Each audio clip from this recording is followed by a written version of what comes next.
Hello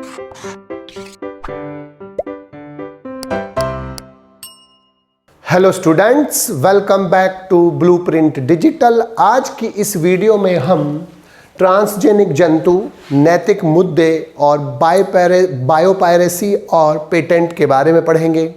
video को start करने से पहले हमारे चैनल को सब्सक्राइब करें और बेल आइकन दबाना न भूलें, जिससे हमारे लेटेस्ट वीडियोस की नोटिफिकेशन आपको प्राप्त होती रहे।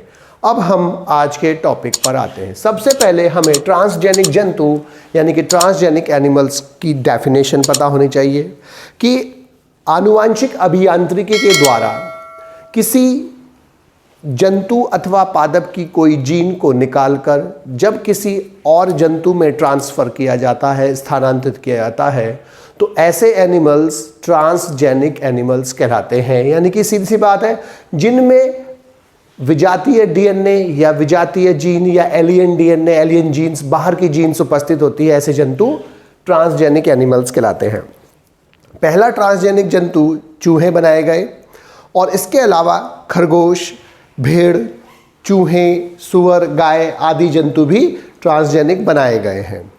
ट्रांसजेनिक जो जंतु हैं उनका यूज़ क्या है? ट्रांसजेनिक जो जंतु, उनका सबसे पहला लाभ है सामान्य कायिक एवं विकास, नॉर्मल फिजियोलॉजी और डेवलपमेंट के अध्ययन में, रोगों का अध्ययन यानी कि स्टडी ऑफ डिजीज में अध्ययन करना, जैविक उत्पाद यानी कि बायोलॉजिकल प्रोडक्ट का प्राप्त करने के लिए, टीका सुरक्षा, वैक्सीन सेफ्टी और रसायन सुरक्षा परीक्षण है।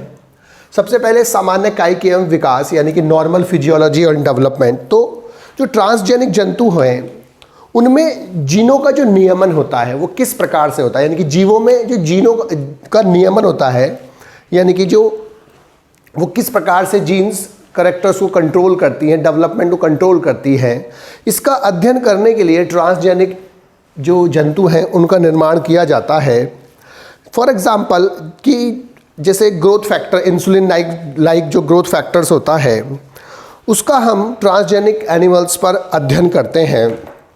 तो इस कार्य के लिए अन्य प्रजाति जो होती हैं उनके जीनों को, यानी कि बाह्य जीनों को, एलियन जीन्स को ट्रांसजेनिक के रूप में प्रयोग किया जाता है, अर्थात जंतु में प्रविष्ट कराया जाता है किसी और में, और वहाँ पर इसको ये देखते हैं कि ये वृद्धि कारक यहाँ पर क्या कार्य कर रहा है।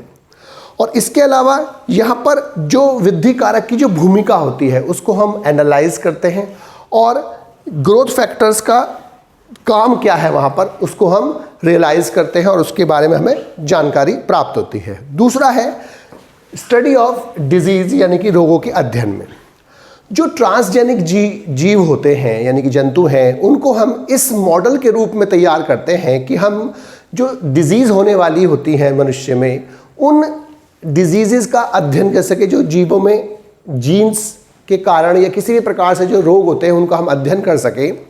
तो ये मानव के रोगों के अध्ययन के लिए एक मॉडल के रूप में तैयार किए जाते हैं। इसमें रोगों के उपचार के लिए जो नई नई संभावनाएं होती उसको पहचाना जाता है, और इसके अंतर्गत फाइब्रोसिस, रूमेटॉइड आर्थराइटिस, एल्जाइमर जैसी डिजीज़ के अध्ययन के लिए पारजीवी जंतुओं के मॉडल के रूप में यूज़ किया जाता है, और जिससे इन रोगों के इलाज की संभावनाओं का अधिक संभावनाएं उत्पन्न हुई हैं। इसके अलावा बायोलॉजिकल प्रोडक्ट, कुछ जैविक उत्पाद जो बायोलॉजिकल प्रोडक्ट्स होते हैं वो औषधियों के रूप में प्रयोग किए जाते हैं, और इनका जो बनाना होता है वो बहुत महंगा होता है। इसके लिए ऐसे ट्रांसजेनिक जंतु बनाए गए हैं जो हमें बायोलॉजिकल प्रोडक्ट्स प्रोवाइड कराए। जैसे एम्फीसीमिया के जो ट्रीटमेंट के लिए, लंग्स की डिजीज़ होती है एम्फीसीमिया, उसके उपचार के लिए अल्फा-1 एंटीट्रिप्सिन, अल्फा-1 एंटीट्रिप्सिन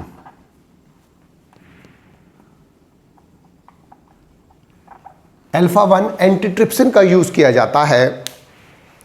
तो इनकी जो जीन्स हैं यानी कि अल्फा-ट्रिप्सिन, एंटीट्रिप्सिन 1 की जो जीन्स है उसको ट्रांसजेनिक एनिमल्स में डाल दिया जाता है, प्रवेश कराकर ऐसे जंतु बनाए जाते हैं जिनमें ये डिजीज़ अपना कार्य करती है। इसके अलावा फिनाइल कीटोयूरिया और सिस्टिस फाइब्रोसिस जैसे रोगों के उपचार के लिए भी प्रयास किए जा रहे हैं। ट्रांसजेनिक गाय पहली बार बनाई थी रोजी जो रोज़ी गाय थी 1997 में पहली बार बनाई गई, उसमें अल्फा लैक्टो एल्ब्यूमिन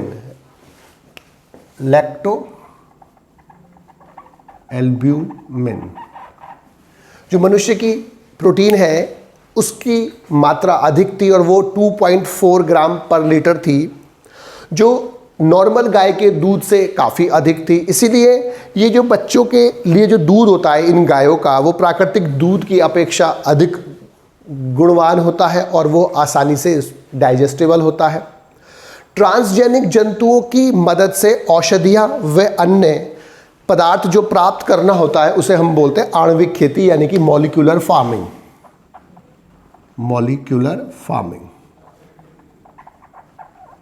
क्योंकि मॉलिक्यूल्स का निर्माण किया जा रहा है तो वो क्या कहलाएगा, आणविक खेती यानी कि मॉलिक्यूलर फार्मिंग।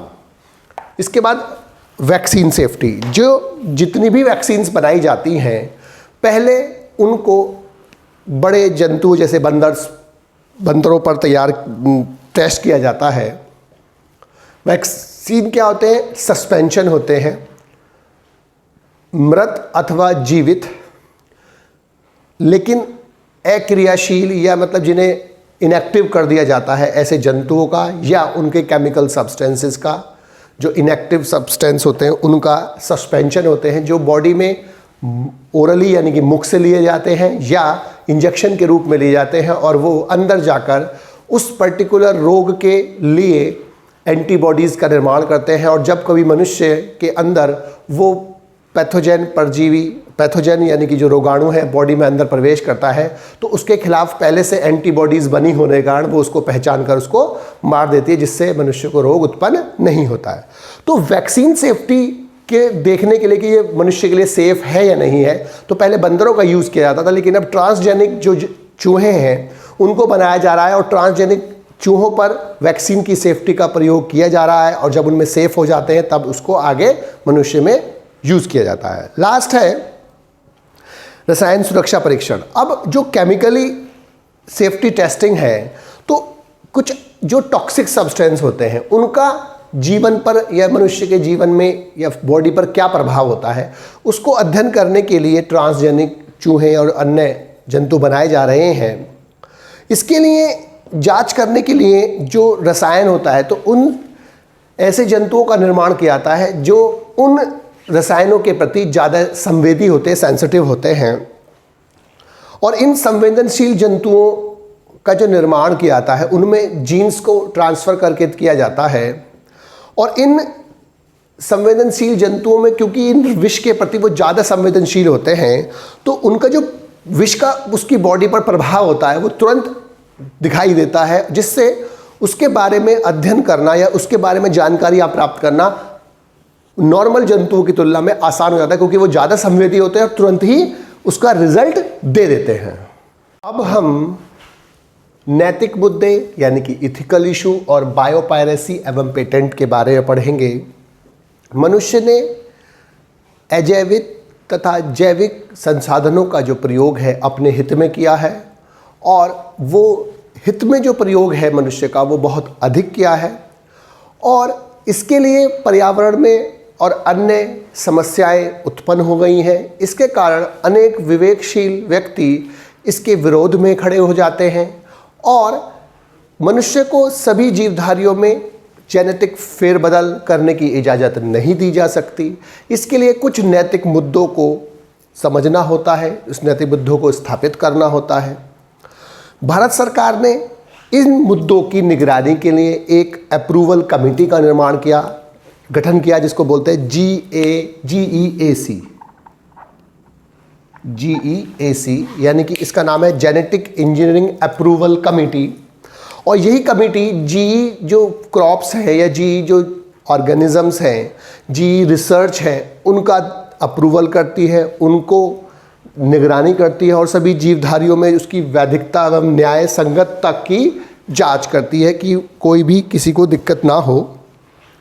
बायोपायरेसी एवं पेटेंट का मतलब क्या होता है कि जैव संसाधनों का जो प्रयोग होता आ रहा है वो सदियों से होता आ रहा है और सभी अलग अलग जगहों पर जो लोग होते हैं उनका अपना जो ज्ञान होता है जैव संसाधनों के बारे में, किसी भी रोग के बारे में उनका अपने एक अलग ज्ञान होता है, जिसे हम ट्रेडिशनल नॉलेज बोलते हैं, यानी कि परंपरागत ज्ञान बोलते हैं। भारत समेत जो एशिया के बहुत सारे देश हैं, वहाँ पर जो धान है यानी कि चावल है, वो बहुत पुराने वर्षों से बोया जा रहा है और इसकी लगभग धान की 2 लाख प्रजातियाँ 2 लाख किस्में पाई जाती हैं।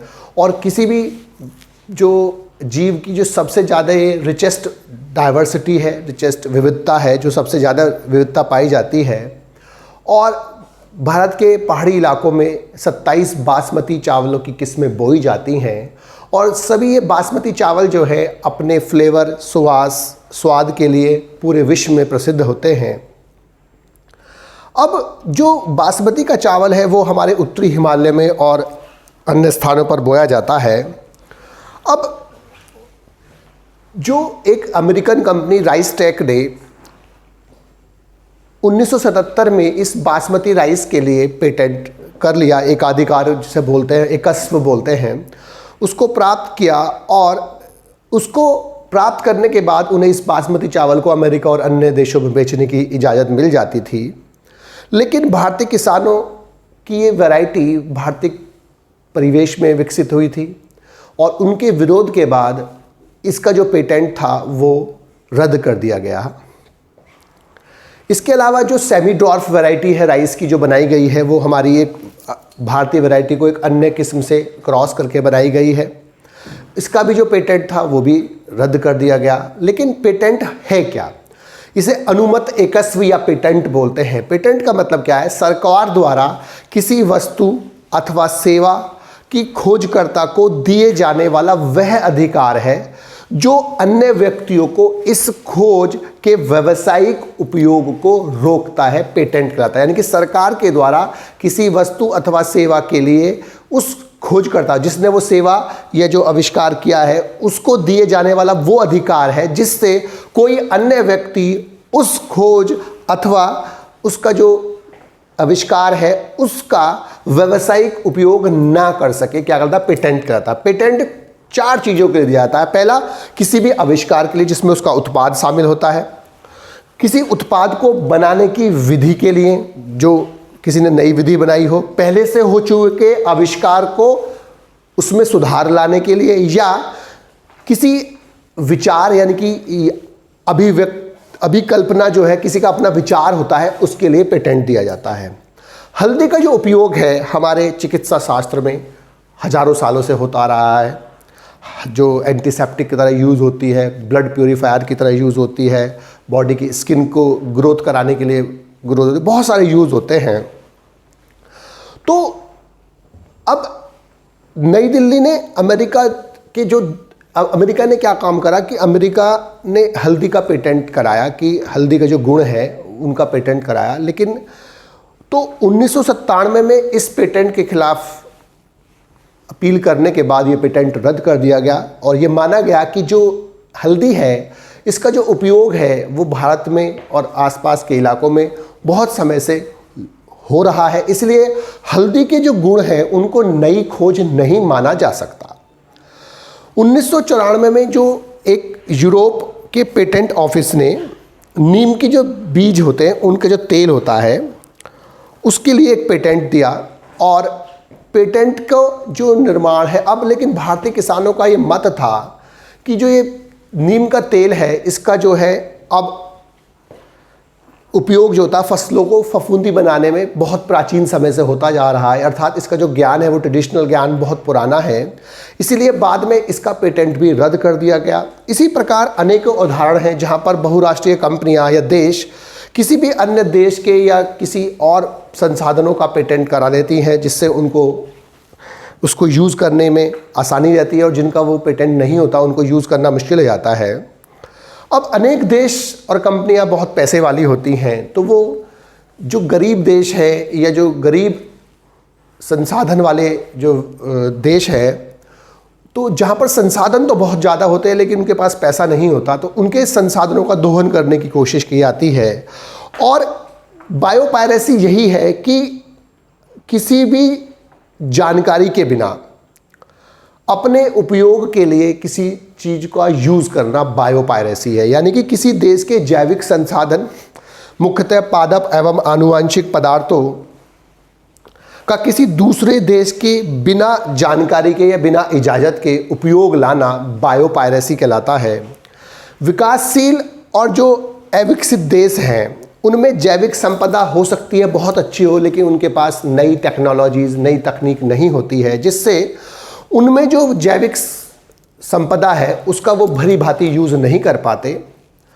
और इन देशों में जो जैव समुदाय पाए जाते हैं या जो उनके अंदर जो संसाधन पाए जाते हैं उनका उपयोग दूसरे देश करने की कोशिश करते हैं, बायोपायरेसी करने की कोशिश करते हैं। लेकिन एक अच्छा विश्व के लिए सभी देश आपस में मिलकर अगर जैव संसाधनों का दोहन इस प्रकार से करेंगे कि सबका काम चले और आगे के लिए जैव समुदाय, जो जैव संसाधन है वो बरकरार रहे फ्यूचर जनरेशन्स के लिए, तो ये सभी विश्व के लिए, सभी देशों के लिए, सभी जीवधारियों के लिए, सभी मनुष्य के लिए उपयोगी होगा।